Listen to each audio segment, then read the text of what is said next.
So people often come to me having tried going to financial advisors or planners or maybe a coach, but they find that they know what they should be doing with money, but something is getting in the way of them acting the way they would like to. And that's something, in my experience, are emotions. And that's what I help them unpick and figure out.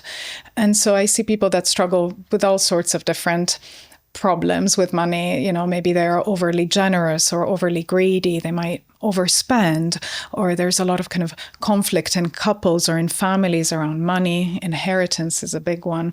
So the kind of all sorts of different presentations that have to do with money.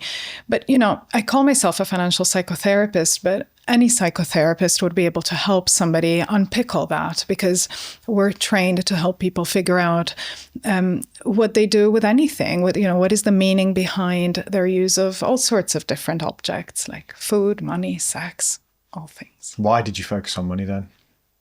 It was both a professional and a personal interest. So I had, my own family had its complicated relationship with money, and I really benefited in my own personal therapy unpicking all that and the impact that it had on me. But the professional interest is the fact that sandwiched between 2 psychology degrees, I have an MBA degree. And during the MBA, there are kind of behavioral finance classes in which you unpick kind of cognitive biases and things that kind of psychological factors that influence your relationship with money. But in the psychotherapy degree, money wasn't talked about very much at all. And so I thought, well, you know, we have the right skills and tools to help people understand the meaning of what they do and figure out what place within themselves it's coming from. Why are we not applying it to something that is so pervasive and part of, you know, our daily lives? And that's how I started kind of researching and writing about it. What are the most common issues or traits, or like the kind of problems that people bring to you with money?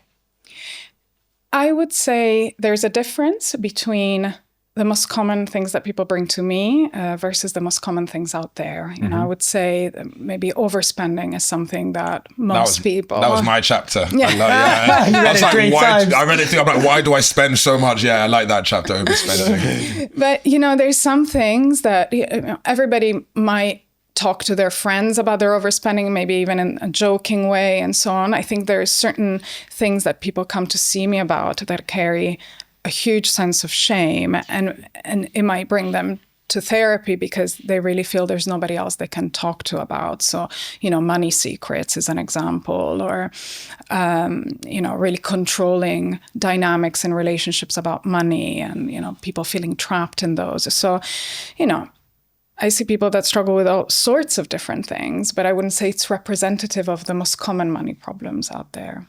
Yeah, because you said around the people who kind of don't spend, that first of all, they're not going to spend on seeking out help, are they? Because they don't spend. And then secondly as well, sometimes these behaviours can be championed as like virtuous when actually they're negative. You made an interesting observation around, say, the FIRE community. And that could be a place where FIRE, financial independence, retire early.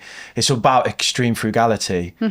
People who have destructive behaviours could go to there and be welcomed, couldn't they? Absolutely. And then you can see how there's something that's being denied there when you work so hard to make a point so strongly and you insist so much on how right you are and how wrong everybody is. You know, I'd always question, you know, what are you not saying? What are you trying to hide behind this more extreme behavior? And you're right, it's represented as something good, but maybe there is something not so good lurking in the background that is being, what we say, defended against. This is a clip from our episode with psychotherapist Vicky Reynolds. If you want to watch the full episode, you just click right here.